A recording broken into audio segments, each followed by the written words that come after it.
The theater internment facility at Camp Cropper in Baghdad has housed some of the former regime's most famous criminals. The United States has operated an internment camp here since roughly 2003, but now it's becoming an Iraqi prison. This is really like a small city. We're in Compound 2. Again, this is a typical large compound. Holds about 1,000 people. Near the Baghdad International Airport, barbed wire surrounds the nearly 80 acres that is the Camp Cropper Theater Internment Facility. It was the last major internment facility still operated by the United States in Iraq. While the ceremony made it official, the United States had been training the Iraqis for a while.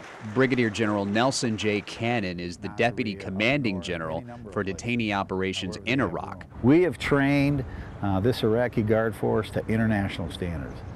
They've run this facility, some of them with us, for the last 4 years. They know how to operate this facility. They know the capacity and the capabilities of this facility. I think they are better suited to do this mission now than ever before. What? 300,000 gallons of waste a day. But General Cannon says they'll still share an address. We'll continue to run a small detention operation, about 200 high-threat detainees. Colonel Grace Edinboro is the commander of the 49th MP Brigade's Tactical Command Post, and she's also responsible for the facility. People that we're going to retain in U.S. custody, General Cannon refers to them as the worst of the worst. They're the highest security threats that are currently in our population. And even though detainee operations has fallen under a lot of scrutiny in the past, Colonel Edinboro says she's still proud to be a part of it.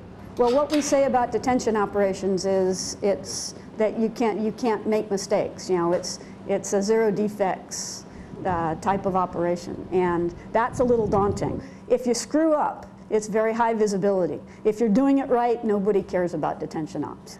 I looked on Abu Ghraib along with the rest of the world, you know, and especially as a military police officer, you know, with a little bit of horror, and to be able to participate in the after effects of that. You know, I fell in on a mission that was absolutely above board, well run, following international standards, and to be able to even just sustain that is something I'm very proud of. This is for tomorrow.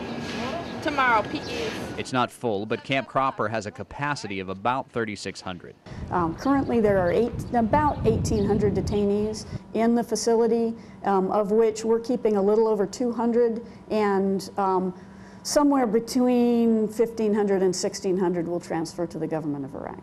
Inside the actual compound, the soldiers and the Iraqi correctional officers all understand the significance of the turnover. We've had a lot of detainees here, a lot of famous detainees. There's been a lot going on here at Camp Cropper in the 7 years that it's been here. I'm just proud to be here at the end as we close it down. It is historic. The United States will turn over custody of the roughly 200 prisoners it's currently holding at the request of the Iraqi government sometime next year. Then the United States will assume strictly an advisory role. In Baghdad, Army Sergeant Patrick Compton.